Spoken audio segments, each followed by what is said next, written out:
What's up, guys? It's me, the AO Elite Double X here to give you my review of Raw. Yes, I usually don't review Raw, but this one I basically had to review just for the sake of one segment. You could tell which one it is.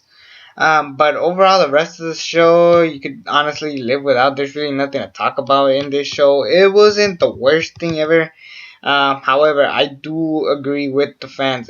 WWE must go back to 2 hours, especially if we're gonna do the draft coming up soon. Really, it wouldn't make sense for Raw to be 3 hours and then SmackDown be 2 hours, and they're trying to compete against each other like back in the day in 2002, 2003, maybe 2004 and 5. But yeah, I think Raw definitely should go back to 2 hours. Even on Twitter, people are saying Raw go back to 2 hours. And anyways, let's just kind of kick it off in the show. Shane and Stephanie come out and they talk about the draft, and then the New Day comes in talking about how they deserve to be together. They deserve to be the tag team champions and stuff. And then they have a dance off between Shane and Stephanie. But before Stephanie gets her groove on, and cock block the shit out of everybody, a lot of villains come out. Yeah, this would eventually lead to a match between Vaudevillains and New Day. This was an alright, whatever match for what they were given. Then Luke Gallows and Carl Anderson come in and beat up everybody. Then the backstage they go, yeah, we're gonna take over. You ain't seen nothing yet, so there's that. And then we had the Usos beating Tyler Breeze and Fandango, the team of Breezango. I really didn't care. This is just leading up to the Golden Truth facing on Tyler Breeze and Fandango. I really don't care about this feud, but apparently we should care. But like I said, I don't care. So there's that. I didn't care about it. Then we get the World Heavyweight Championship segment between Roman Reigns and Seth Rollins. Roman Reigns says that he is the guy. How can Seth Rollins be the man? And that's why he calls him out. Seth Rollins kept walking like he's going to go in the ring. He kept trying to sneak out and stuff. They're supposed to lead to something in Money in the Bank. Yeah, good storytelling, guys. I mean, they're basically just showing you that Seth Rollins is still trying to be this sneaky, devious guy like Edge and CM Punk and shit. But honestly, I wanted to see like a little brawl. I feel like they're gonna wait for that at the end. I'm fine with this. Definitely one of the slightly highlights of the match.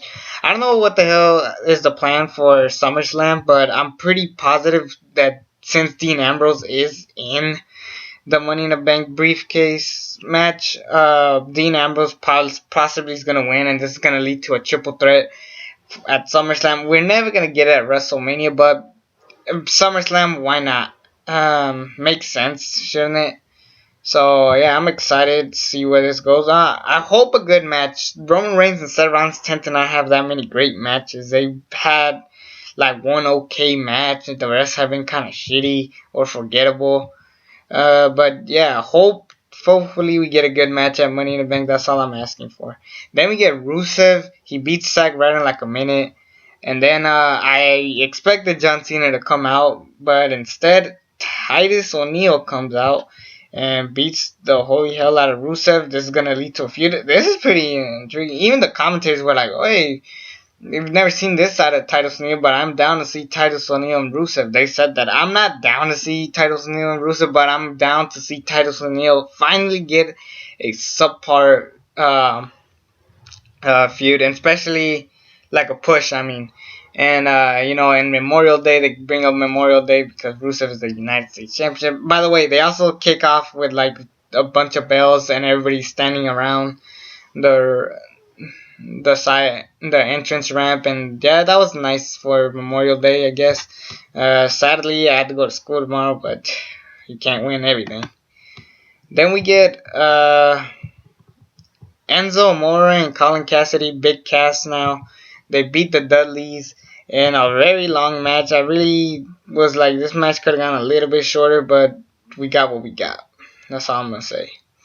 Definitely Enzo and Cass are the highlight of the of Raw recently. They've been kind of carrying it. Even with Enzo Amore being injured, Colin Cassidy's kind of carrying Raw by himself. He just had to open the mic. Yeah, Enzo Amore and Colin Cassidy definitely some of the greatest, more entertaining, charismatic tag teams out there. I mean, really, there's not that much competition besides maybe the New Day, could say, and even that's not that much. I'm saying Enzo and Cass are like the new age outlaws. I swear to God. Despite what Billy Gunn, or not Billy Gunn, what Road Dogg has become on Twitter, him being a bitch. But yeah, definitely I like what the direction these guys are going. Please do not screw this up, WWE. These are the last good things that you guys got, and a handful of other people. Now we get to the biggest segment of them all. John Cena.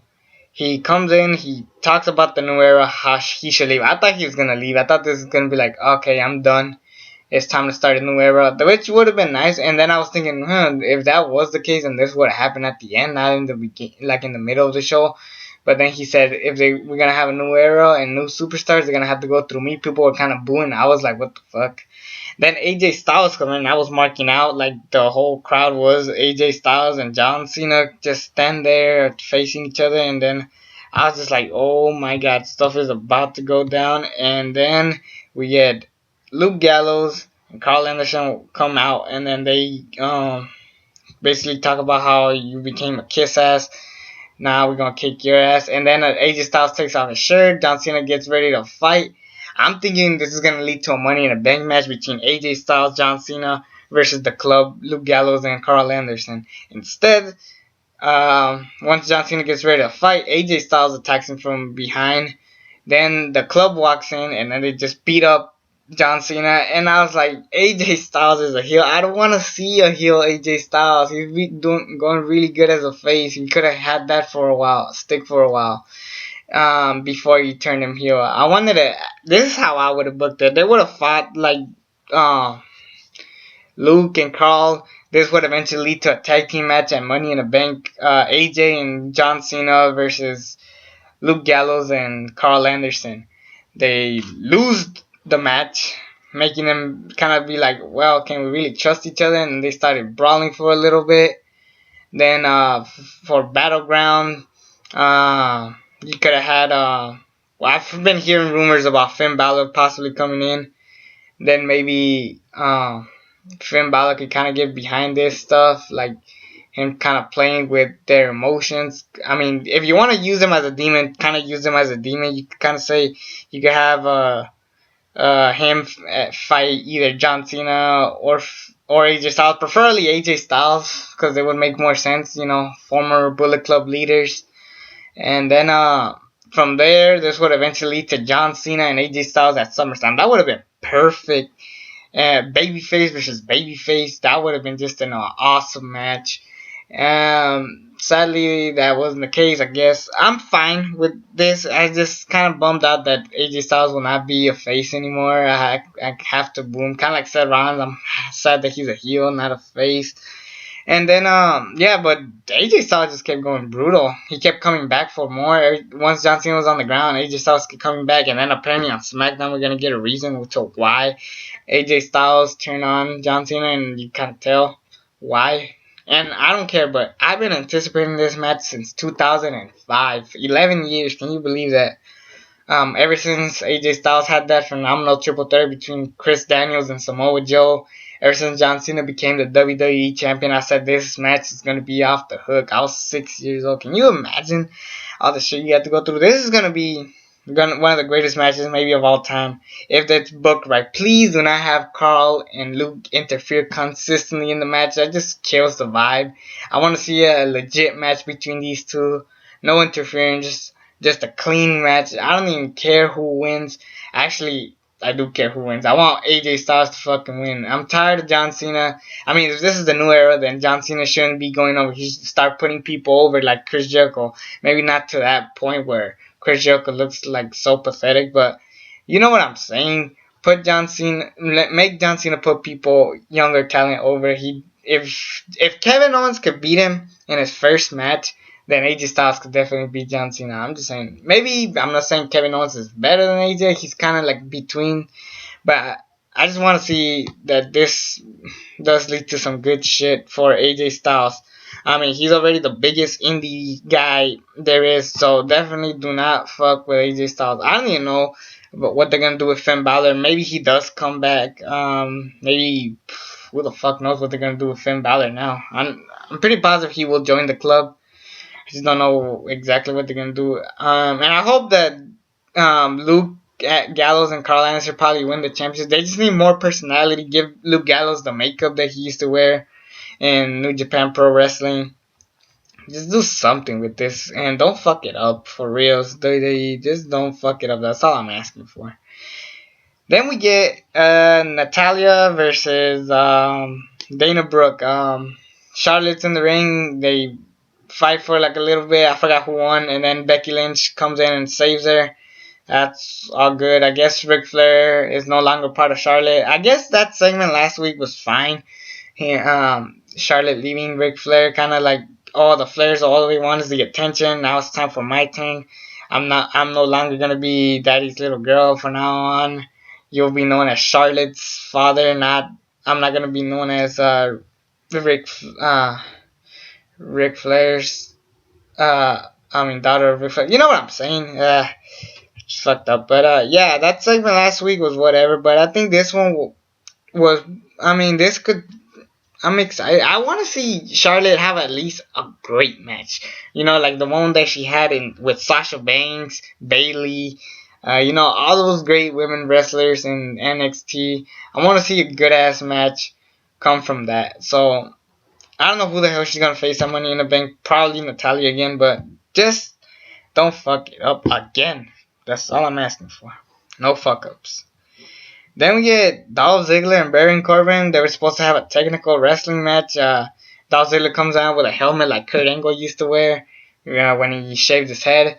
He just kicks Baron Corbin in the nuts. He says, you're winner by disqualification, Baron Corbin, but still a loser, Baron Corbin.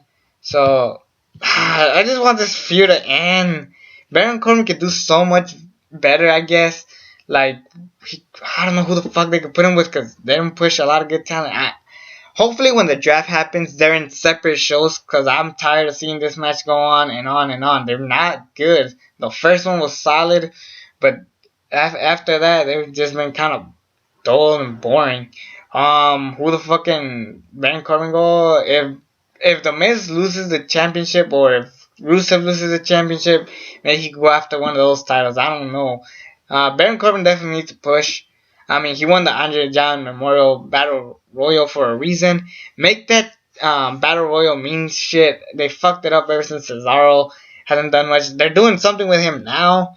Big Show, well, he's Big Show. So, my bad. So, just do something good with this.